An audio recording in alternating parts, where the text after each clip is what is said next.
It's no secret that I see a lot of positivity in My Little Pony. Oftentimes the characters represent some of the best ideals, while also reflecting the struggle that comes with trying to improve oneself. Yet by that same notion, there are characters who have come to represent the worst aspects of an idea. One such character is Pan. Though I'd like to dismiss him as a poor reflection on criticism, the truth is that I look around online and see he's close to the mark on a lot of fronts. Before talking about criticism and why Pan frustrates me so, I want to talk about a universal currency. Believe it or not, all humankind shares one commodity, regardless of social status, nationality, race, gender, sexual orientation, or any other categorization. That commodity is time. We can give our time, invest our time, waste our time, miss our time, lose time, have it stolen, and value our time. The only thing we can't do is have more time. We claim to buy time, but that's really an exchange of our own time to delay events. Though we don't know how deep each of our own accounts go, we can't create more of this finite resource. So when you invest time in seeing a movie, reading a book, or any other exchange that didn't seem worth the trade, it's natural to be angry. This was your time and it has value. Simultaneously, the creator of that book, movie, art piece, etc. can invest a great deal of their own time in the work's creation. It's incredibly frustrating to feel like people aren't recognizing that effort, which is where the tension between creatives and critics often arises. The wrong word from a certain critic can undermine a lot of creative investment. But tomorrow night at 8 o'clock, he's going out on that stage and risking everything. What will you be doing? Yet many a critic will defend their role as pushing back against any trivialization of an art form. Entitled, selfish, spoiled children.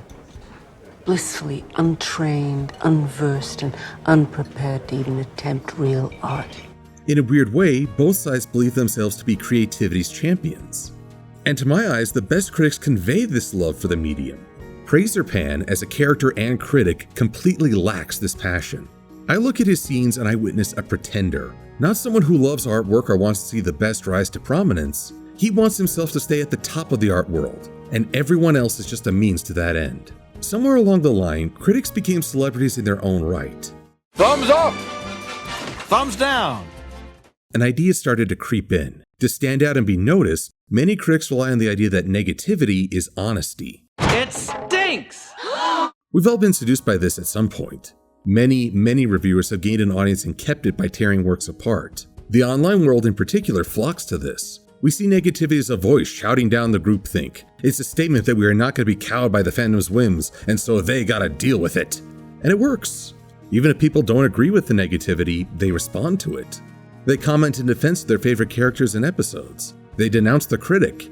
And for some, it's enough to have that response and have that recognition. No such thing as negative publicity. But given enough time, does the same tactic work? If a critic is consistently negative, regardless of context, I think people begin to see the figure behind the curtain. At most, negativity can become a gimmick, while often it's a method towards false confidence. That said, is positivity instant honesty? Not really. Unwillingness to criticize indicates that someone is starting with the assumption that the work is good and going backwards. There's the sense that being a fan is taking priority over being honest. So where does the balance lie? Personally, I don't think it has to do with a quota of positive versus negative comments or reviews. The real challenge is to show love for the art, if not the expression. If a piece doesn't work, if it fails to register, what's the counterbalance?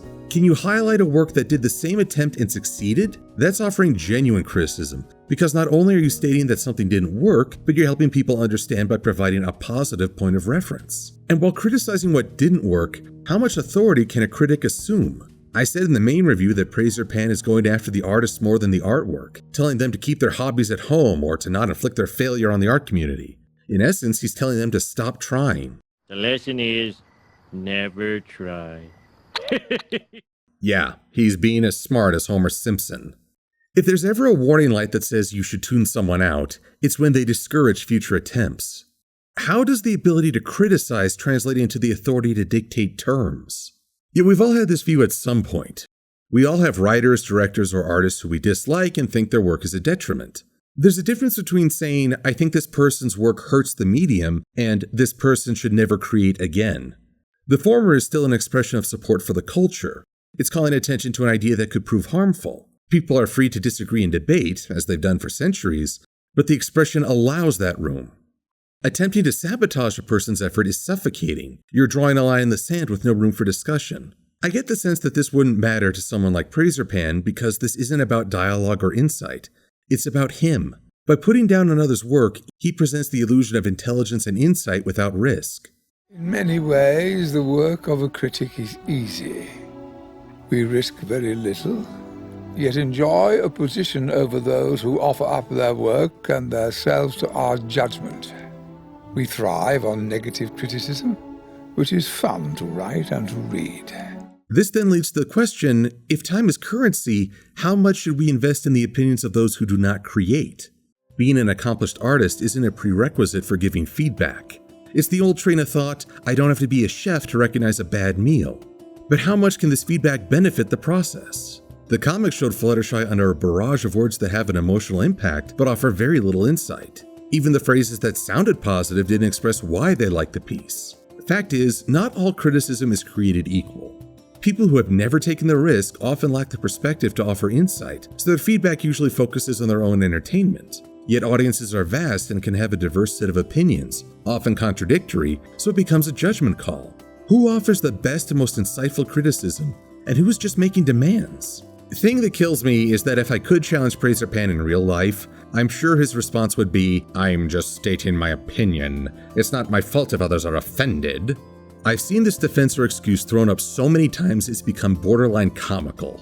This avoidance of responsibility or any acknowledgement that the message didn't reach the audience. What this message really means is a double standard. The person is saying, I am not going to invest the time or energy to craft a message that will reach my audience. Yet I expect you to invest the time and energy by paying attention. The end result is that the only people who agree are the ones who shared the same mindset beforehand. Very rarely does it sway the opposing view or offer new ideas. That's why Prazerpan frustrates me as a character. He's celebrated within the community as an art critic, but he's really just a persona. There's no love for the art presented, no attempt to offer ideas or insight. It's just a play for popularity. Once again, I'm drawn back to the idea that a negative review is fun to watch. We might enjoy a sense of validation. We can say, hey, I'm not the only one who didn't like this. Yet even then, I can't point at a reviewer and say, I'm entertained, or this person and I dislike the same thing, and therefore they must be good critics. Two separate topics here. I find the critics that I go out of my way to watch offer more than just entertainment.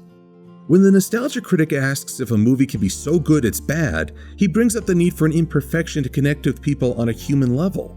When Linkara lays into the toxic message that is holy terror, he contrasts it against how superheroes can be knights errant, showing the best in kindness and decency. When Angry Joe went full fury over Ride to Hell, it wasn't just the bad gameplay. He denounced the insulting and juvenile approach towards women and sex.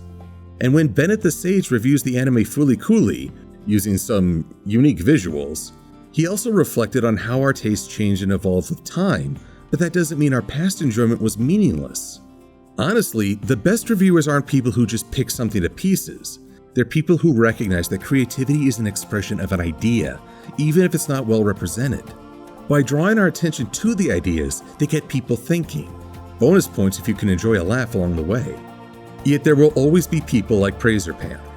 Whenever you put your work out there, someone else will see it as an opportunity for their own advancement. What I hope people will take away from this is where to invest their time. To look at a critic's commentary and ask, is there a genuine care for the idea or expression? Is there just some sort of entertainment value? Is when I get the sense that a person is unfunny and wearing the facade of a critic that I say, I've got pretty limited time. Are you worth the investment? Here's hoping you found this video worth your own time. I'm Silver-Quill. Thanks for watching.